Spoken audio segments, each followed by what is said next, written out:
Report bersama saya Putri Adelia, dan inilah Flash Report edisi hari ini selengkapnya. Pemerintah Indonesia langsung menindaklanjuti kesepakatan kerjasama restorasi dan konservasi kompleks Candi Prambanan dengan pemerintah India. Kerjasama tersebut resmi diluncurkan oleh Presiden Prabowo Subianto dengan Perdana Menteri India Narendra Modi di Candi Prambanan Kabupaten Sleman, Daerah Istimewa Yogyakarta. Belum lama ini, tindak lanjut yang dilakukan pemerintah Indonesia yakni dengan mempercepat pemugaran Candi Perwara yang terdapat di area Candi Prambanan. Menteri Kebudayaan Ri Fadlizon menjelaskan, metode pemugaran yang selama ini diterapkan membuat proses restorasi berjalan sangat lambat. Karena satu Candi Perwara saja dapat memakan waktu lebih dari 1 tahun. Fadli menyebut, atas arahan Presiden, target restorasi harus tuntas sebelum tahun 2029. Untuk mempercepat proses tersebut, pemerintah akan menyusun kembali batu-batu asli yang masih tersedia di kawasan candi. Sedangkan bagian yang hilang akan diganti dengan batu baru yang memiliki karakteristik serupa. Tadinya akan dilaksanakan cukup lama, tapi kemarin Bapak Presiden Prabowo ingin ini sebelum 2029 selesai. Di dalam proses pemugaran Candi Prambanan ini kalau bisa sebanyak-banyaknya, kalau bisa ya seluruhnya bisa berdiri. Karena kalau kita tunggu model pemugaran seperti sekarang ini, satu perwara itu lebih dari 1 tahun.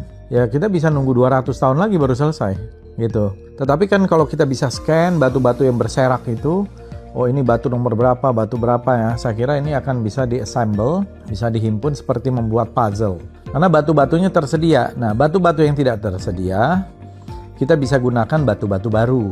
Batu baru ini tapi sesuai tentu dengan jenisnya. Semaksimal mungkin kita akan gunakan batu-batu aslinya yang ada yang berserakan di sana. Dalam kerjasama tersebut, India akan menangani pemugaran 54 Candi Perwara di bagian timur utara kompleks Candi Prambanan. Sementara, pemugaran kawasan lain akan dilaksanakan oleh pemerintah Indonesia. Selain menjaga kelestarian warisan budaya Indonesia, proyek restorasi ini juga diharapkan mampu menciptakan lapangan kerja baru bagi para pemugar, tukang batu, hingga tenaga muda yang akan mendapatkan pelatihan khusus. Tim Liputan, Eljon Media melaporkan.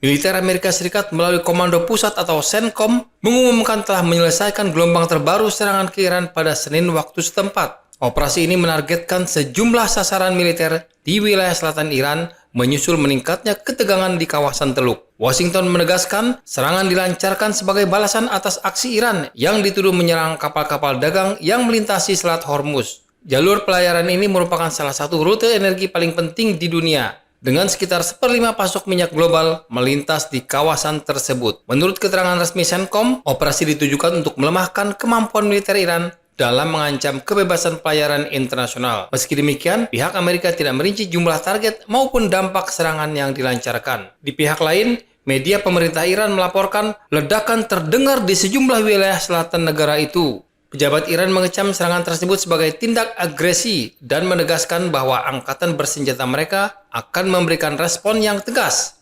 Hingga kini, belum ada keterangan resmi mengenai jumlah korban maupun besar kerusakan akibat serangan. Memanasnya konflik kembali menimbulkan kekhawatiran terhadap stabilitas kawasan Timur Tengah. Pasar energi global turut mencermati perkembangan ini, mengingat Selat Hormuz menjadi jalur strategis bagi perdagangan minyak dunia. Sementara itu, sejumlah negara dan komunitas internasional kembali mendorong agar Washington dan Teheran menahan diri serta mengutamakan jalur diplomasi demi mencegah eskalasi konflik yang lebih luas. Tim Liputan, Eljon Media melaporkan.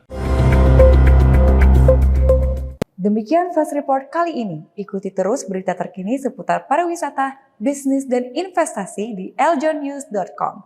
Jangan lupa follow Instagram @eljonnews, @eljontv.official. Saya Gabriel Claudia, sampai jumpa.